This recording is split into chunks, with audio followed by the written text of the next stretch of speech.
Sadhana. We are Jen and Ramtin from Heart Center Revolution. Our intention with this podcast is to share the best of Kundalini Yoga and conscious living with you so you can live a more heart-centered life. Satnam, and welcome to episode 39 of the Heart Centered Revolution podcast. We're so happy to have you here with us on this journey. For those of you who are listening kind of along in real time, so much has happened between the publishing of our last episode and this one, kind of bookended by George Floyd's murder and the subsequent protests. And then here in the States, coronavirus has had, two peaks and ebbs. We're at the third peak now. We've had a lot of political division and intensity going on.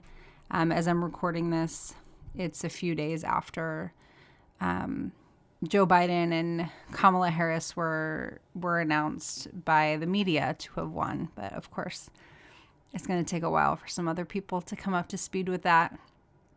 So it's just been a crazy, intense period of time. And we've had some personal stuff going on that I'll share later as it's relevant. And so we just haven't been able to put out an episode, but we've really missed it, and I've missed connecting with you. But in that gap in time, one of the things that did happen is, if you are listening in order, the last episode was about the 10 characteristics of the Aquarian age. It was part 1. And Ramtin and I had part 2 recorded, but I had to clear up some space on my laptop and I accidentally deleted it, forgetting that it wasn't an episode that had already been published. So we'll need to re-record part 2 and record part 3 about the 10 characteristics. So you can expect those in upcoming episodes. It makes perfect sense though, because a lot has shifted in the past 6 months. And so I'm actually looking forward to, looking at what's been going on through the characteristics of the Aquarian age, with what we know now and kind of what we've all been through over the past 6 months. So you can expect those episodes over the next, 3 or 4. We'll have part 2 and part 3 to round out the 10 characteristics of the Aquarian age. So kind of moving the focus back into this episode, which is about the transformational power of sadhana. And so sadhana, it's spelled Sadhana most often. And sadhana as a word has multiple meanings. And so the broad sense of sadhana is just your spiritual practice. And so it doesn't even have to be Kundalini yoga. Your spiritual practice might be, going for a walk through nature and taking deep breaths with every step. Your practice might be putting on music and dancing and really connecting with your spirit that way. It might be journaling. It might be doing burn and release. It might be another form of yoga, and you kind of mix in Kundalini yoga. So sadhana, the general use of the word, is just a spiritual practice. And then there's, within the Kundalini world, there are kind of more specific terms of the word sadhana. So it still means your daily practice, but as a Kundalini yoga practitioner, usually that's your daily Kundalini yoga practice. So it can be a meditation or a kriya and a meditation. And then there's yet another meaning of the word sadhana, which is technically called the Aquarian sadhana, which is a 2.5 hour experience that you have, right before sunset, what we call the ambrosial hours. And you do a kriya. You listen to japji, you do a kriya, you meditate, and then you chant for 62 minutes, like these 5 or 6 specific chants. And it's kind of a prescribed practice that Yogi Bhajan taught as the antidote to the Aquarian age, this time of intensity. But it is 2.5 hours. And so most people don't commit to that on a daily basis. And you don't need to benefit from sadhana. So like your spiritual practice can range anywhere from, you can just commit to tuning in every morning with Om Namo Gurudev Namo. And that might be your sadhana. And then on the other range of the spectrum is this 2.5 hour Aquarian sadhana. And I kind of want to cover the different uses of the word sadhana, because in this episode, Ramtin talks about sadhana a lot. And from the context, you can kind of understand what he's saying, or like which version of the word he means. And so this is a conversation or some thoughts that Ramtin had that he was sharing with some of the teachers in training, the Kundalini yoga teachers in training, as they were starting to take on their own Aquarian sadhana. And so oftentimes he's referring to that specific 2.5 hour practice. But the principles are the same. The benefits of having a regular spiritual practice are the same. However, of course, if you're spending 2.5 hours and it's Kundalini yoga, which is very potent and transformational, I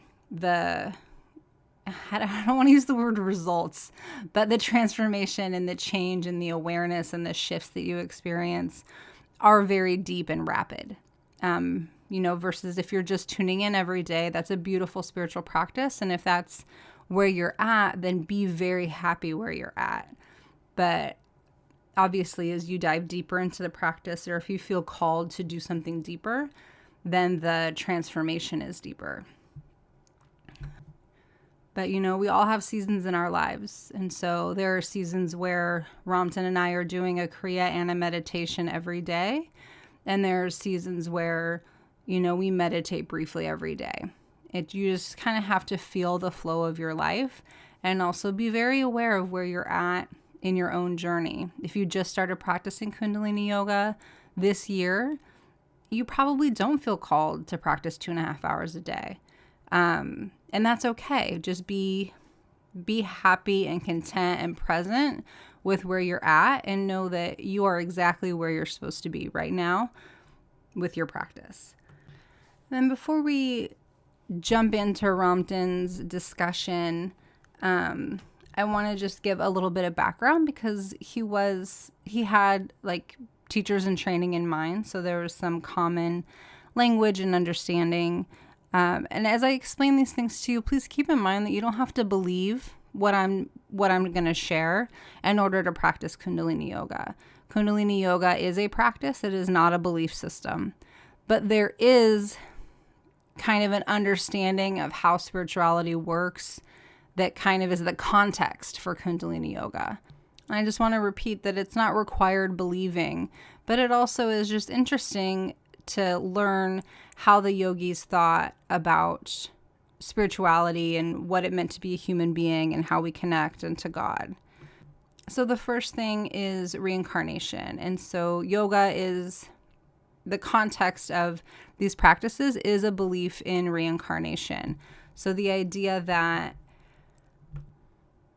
our soul comes to this earth to live many, even thousands of different lives.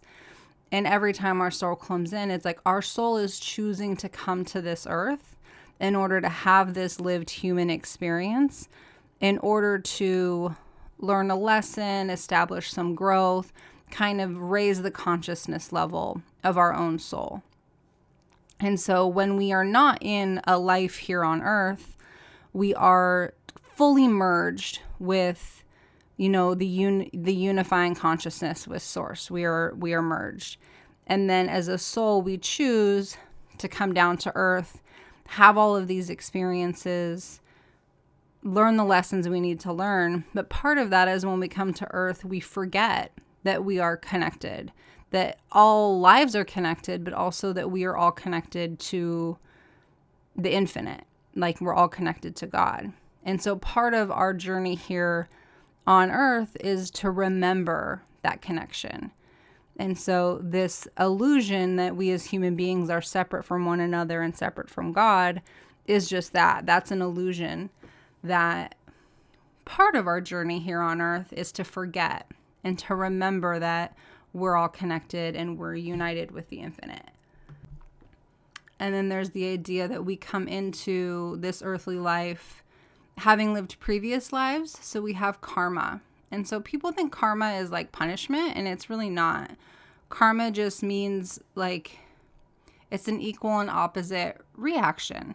And so it's kind of like what you put out, you get back, but it's not for a punishment. It's an additional opportunity to learn how to do something differently. Or if things are going well, to reinforce kind of the positive aspects of your soul growth. And so karma works in both ways. But if you have a challenge that kind of seems to keep repeating itself, then there's likely a lesson or a shift that you can make that can release that pattern. And that shift and that learning is a big part of why we choose to come here to this earthly plane, because having a human body and having emotions and kind of being confined by this duality actually gives us a lot of opportunity for growth.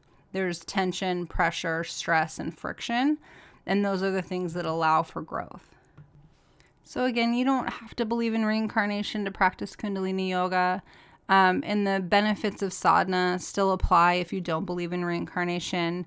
It would just apply to your life here on earth, and then whatever you believe happens afterwards. Ooh, and I forgot to mention at the beginning that after we listen to Ramtin's discussion, I will guide you through a focusing and energizing pranayam practice. So for now, let's listen to what Ramtin has to say about the transformational effects of sadhana. Sadhana, your spiritual practice, and is your personal spiritual practice between yourself, the earthly self, the human self, and the higher self, or the God self. And as a spiritual being, that is, when we say spiritual being, that means you're going beyond the body and beyond the mind. So sadhana helps you to create a more balance, more calm and stable mindset. That by itself is huge for your well-being, for your success, for your prosperity, for your growth, for your achievements. What's involved in this practice, as taught by Yogi Bhajan in Kundalini Yoga, we truly cleanse, rewrite, and pave our pathway for our future. We rewrite the programming in the subconscious mind. We allow the vibrational frequency within ourselves to take shift. We connect with our higher self very purely, very effectively, very consciously. Take advantage of these moments you spent in ambrosial hours of the day to connect with your higher self. Don't take it lightly. Sadhana clears, gives you a new life, gives you a new perspective to life, allows you to create life the way you deserve to have it. In the practice of sadhana, as it becomes a lifestyle, for those of us who are more sensitive and know that we are here for a purpose that's different from majority of the population. Your way of adding a good feeling and joy to whatever you do is your choice and your privilege to add to your endeavors, to any area of your life that you choose. Your contract that you came here with is embedded within your soul. And if you stray yourself from that contract, you'll never be fulfilled or happy. no matter what. So you have to stay within that purpose that you set for yourself. Nobody sends you here, forced you here. This is not a punishment. This is not a way for the spirit world or gods to make you pay for anything you've done wrong. It is a continuation of your own creation, your progress of creation, the creative force that you are part of and a co-creator with. As you become more aware of these concepts and the truth about who you are, you understand the value of the discipline that this practice brings you, and what you could do in this physical body during this time and space that you've been given as a gift. We've been given the mind to be able to experience time and space. And within time and space, this very, very short time and space that you have compared to the soul's journey that you set for yourself, you could do the amazing transformation that may not be possible if you didn't have this physical body, the conception of time and space. And once you learn that, understand it, accept it, believe it, and then know it, because now you have the five senses now for interpretation of the vibrational messages you receive. And when that comes to a certain feeling within the body through the emotions, now it's reality for you.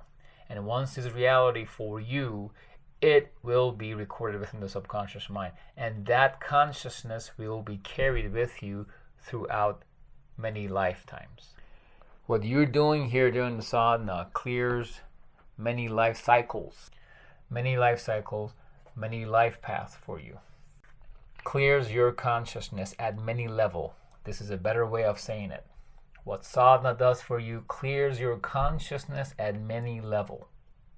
Because everything, all your past lives, all of this is recorded within a field of energy, certain consciousness, Akashic records, whatever you want to call it.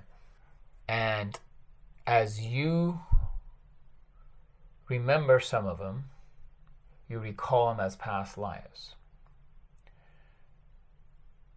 You may foresee the future life. All of this could be cleared within the consciousness that exists in your unconscious mind that you don't have, that is not part of your five senses. And you access it through the subconscious mind. There are different layers of the subconscious mind. The part that works more closely associated with the conscious thinking, with your conscious decisions, that supports your conscious thinking and conscious decisions, and a part that takes you towards the spiritual realm, different dimensions.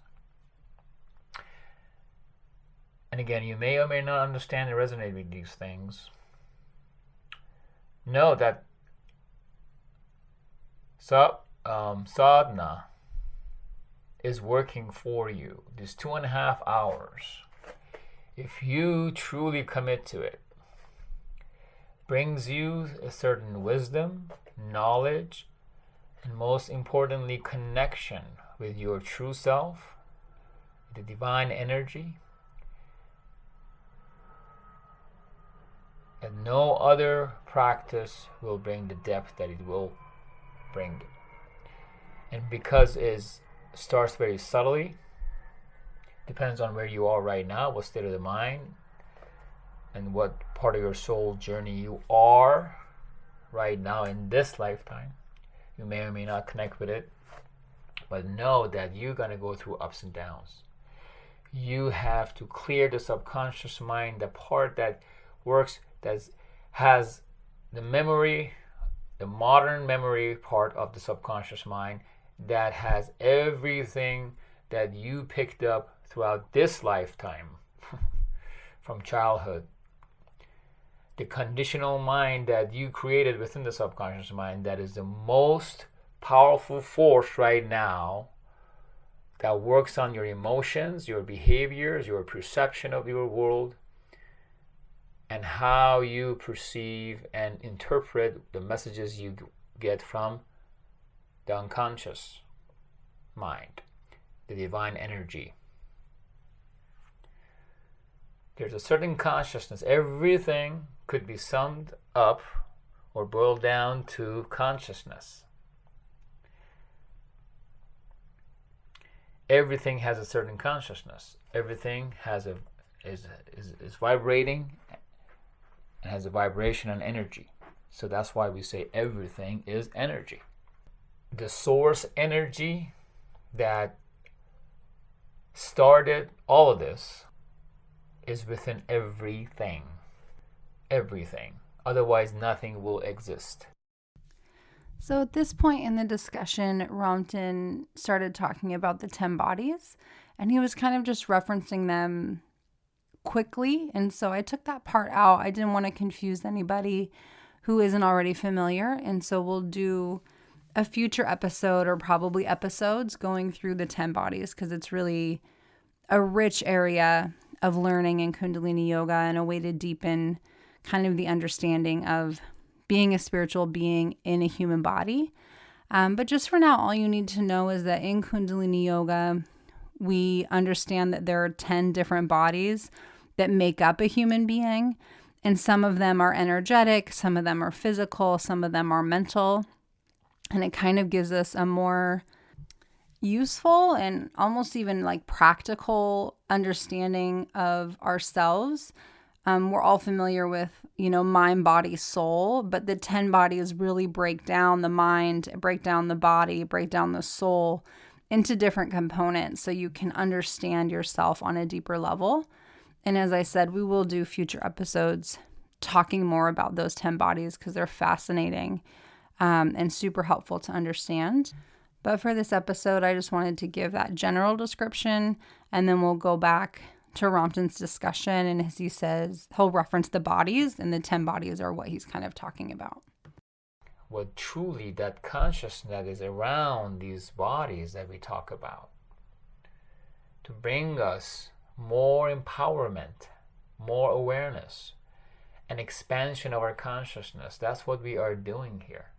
We are here to expand our consciousness. That's our job as human beings for God. Having this human body has allowed us to experience individuality.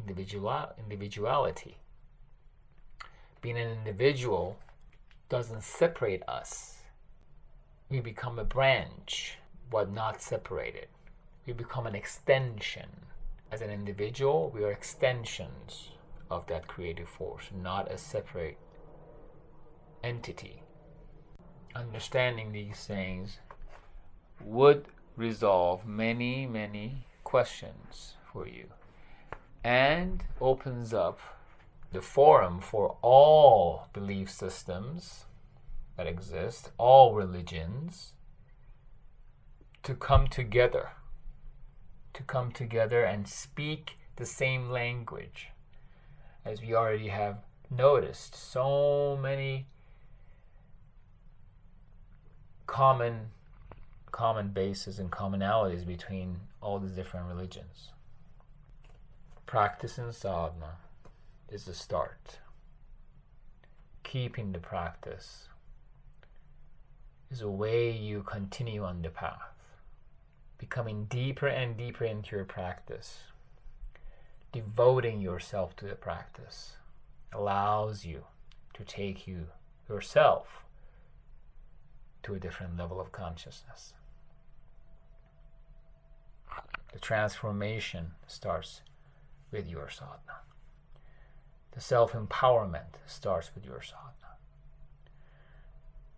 Independent of any other forces that exist.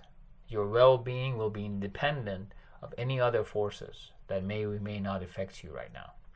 The more sensitive you already have come to this existence, the more you need the practice of a certain discipline to keep that strength within, keeping that protective shield within, which comes through your chakras, to be able to stay steady, stay with your belief, stay with your truth, and not allow the wobble of the conditional mind to take you back towards the fear, uncertainty, and the survival mode that we live if we are not connected to our own higher self, to the divine consciousness that is our source. What a great discussion on the benefits of sadhana. If you haven't started your own practice, it really is, it's a good learning opportunity to learn kind of where the holes in your discipline come in. Your positive and negative mind come up as you're doing well. Well, as you're doing well, your positive mind comes up. And then if you miss a day, your negative mind comes up. And it's just whether you successfully complete, a 40-day sadhana or a 10-day sadhana or a 90-day sadhana, whether you do it successfully or not, there's always so much deep learning about yourself that happens. If you'd like some support in starting or maybe recharging your home spiritual practice, we have a couple of options for you.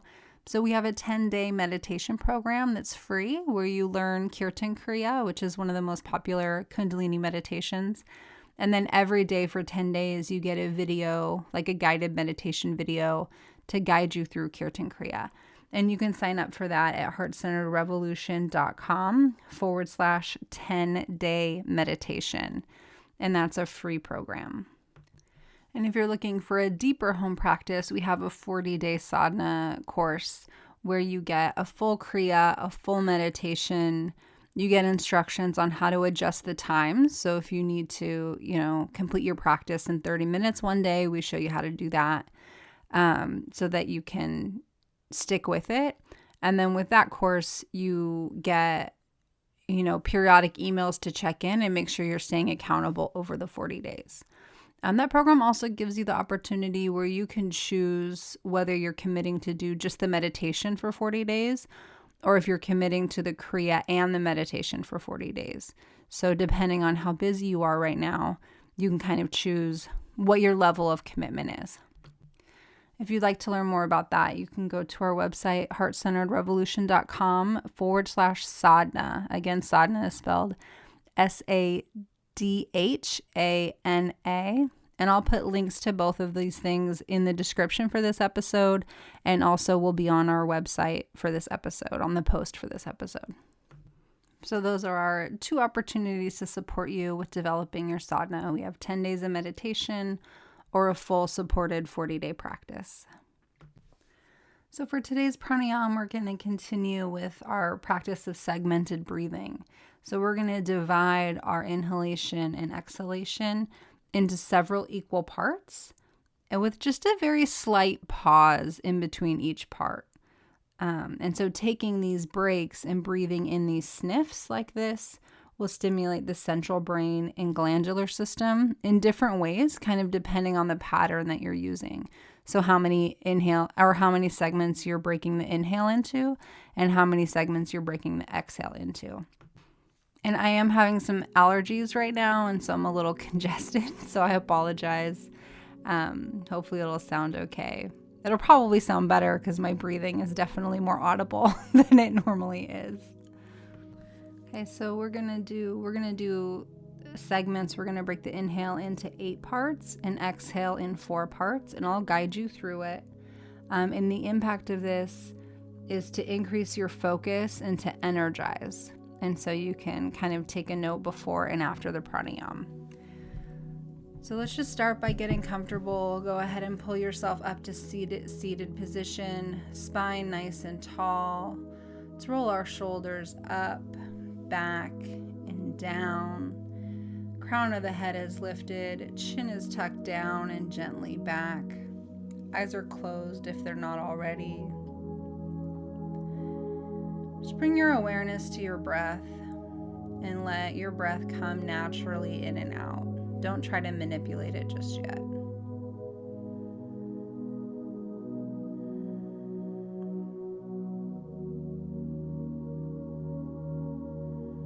Notice if you're holding any tension in your face or your shoulders, and just let it go. And then we'll begin by taking a few long, deep breaths. Inhaling deeply, filling up the abdomen, belly comes forward. Filling up the rib cage now, the air moves up in our body cavity. Finally, we feel our shoulders lift without stress, just the air fills our body cavity and lifts the shoulders. Exhaling, shoulders come down, ribs come back. Navel comes back to spine. You exhale completely. Without straining, it feels natural and gentle. Inhaling, belly, ribs, and chest. Exhaling, chest, ribs, and belly. We'll do one more like this. Inhaling, belly, ribs, and chest. Exhaling, chest, ribs, and belly. Once you have a complete exhale, we're going to break the inhale into 8 equal parts. It sounds like this.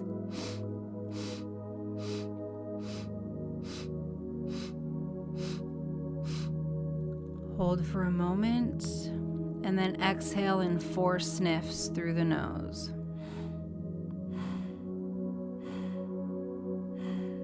Inhaling in 8 sniffs through the nose.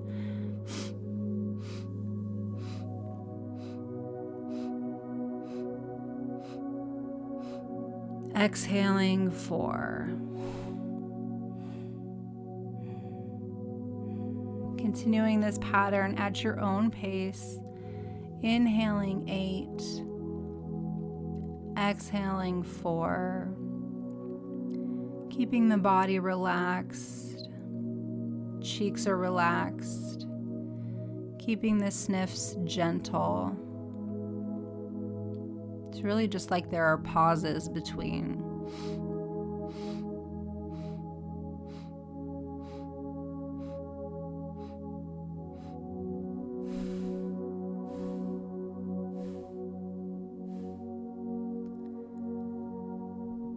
Continuing to breathe in this pattern. Eyes are closed, focused at the third eye.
you ever become stressed or it feels like a struggle, you can always drop the segmented breathing and just revert to long, deep breathing.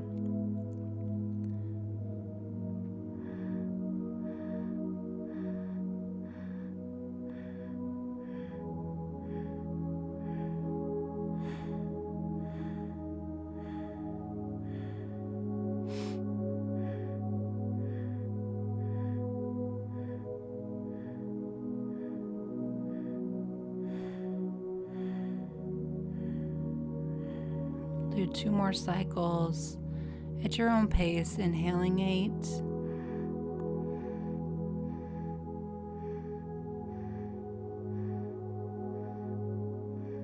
exhaling 4,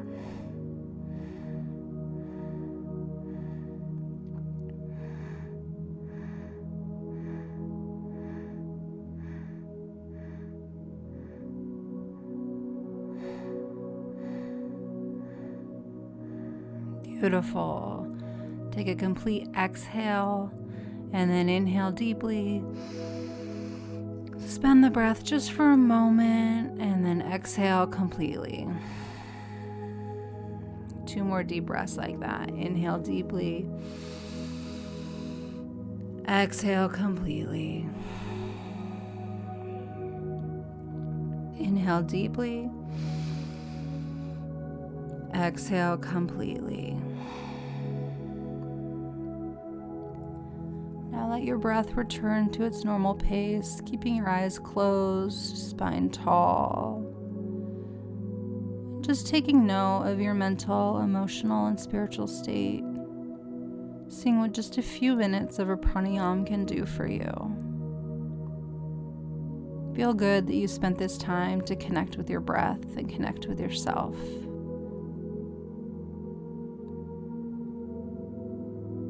And when you're ready, you can blink open your eyes.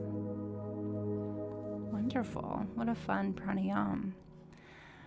Well, we are so glad to be back putting out episodes. We're so happy that you joined us for this episode. I hope that you enjoyed it, and we will see you next time. We love you. Satnam.